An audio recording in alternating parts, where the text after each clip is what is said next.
Hello friends, আরবি entertainment and নলেজের আরও একটি নতুন এবং এক্সক্লুসিভ ভিডিওতে আপনাদের সকলকে স্বাগত।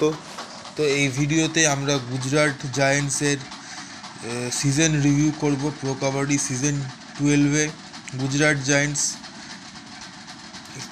খুবই শক্তিশালী দল তারা গঠন করেছিল, বাট আনফর্চুনেটলি সেই দলটা সেইভাবে পারফর্ম করতে পারেনি যেভাবে তাদের থেকে এক্সপেক্ট করা হয়েছিল।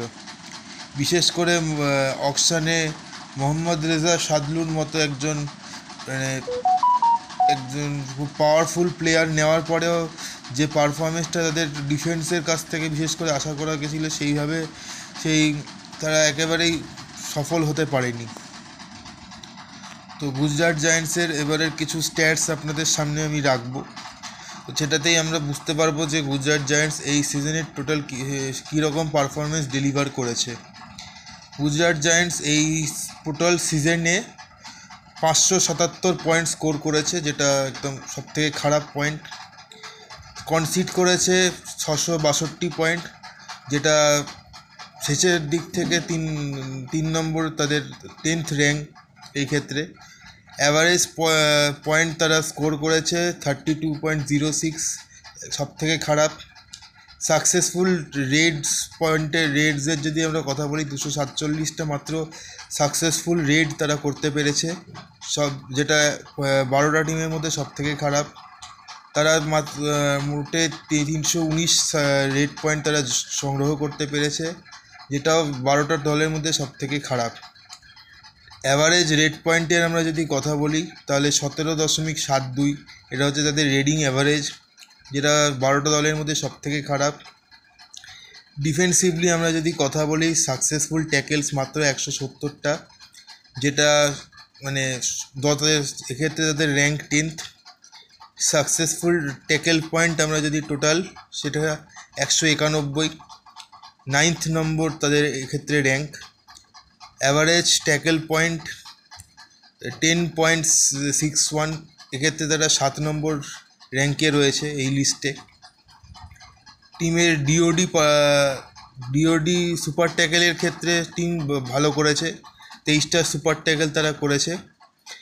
সুপার ট্যাকেল আপনারা জানেন যে যখন 2 বা তার বেশি প্লেয়ার থাকে এবং সেক্ষেত্রে যদি রেডার আউট হয় সেটাকে সুপার ট্যাকেল বলে।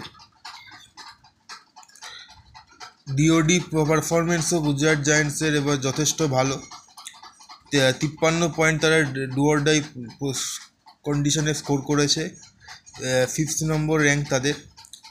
তারা অপোনেন্টকে 18 বার টোটাল অল আউট করতে পেরেছে এবং এক্ষেত্রে তাদের র্যাঙ্ক 11 নম্বর। অল আউট কনসিড করেছে তারা 23টা অল আউট তাদের এগেনস্টে অপোনেন্ট তাদের করেছে এবং এক্ষেত্রে তাদের র্যাঙ্ক 9th। তাদের টোটাল রেড হচ্ছে 761, 10th নম্বর তাদের র্যাঙ্ক। সাকসেসফুল রেড পার্সেন্টেজও সবথেকে খারাপ, 32.45, 12 একদম সবার শেষে। সাকসেসফুল ট্যাকেল পার ম্যাচ 9.44, 10th নম্বর তাদের র্যাঙ্ক।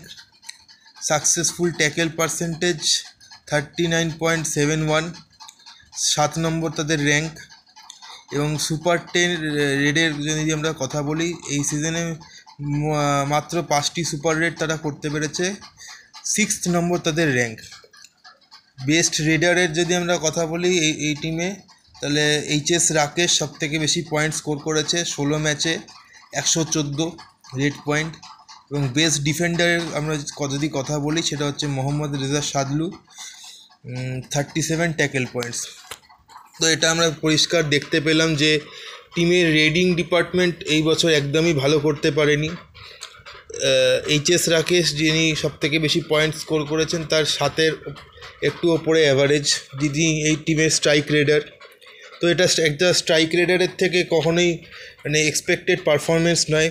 ইভেন সাদলুর মতো ক্যালিবারের প্লেয়ারও এবার একদমই পারফর্ম করতে পারেনি।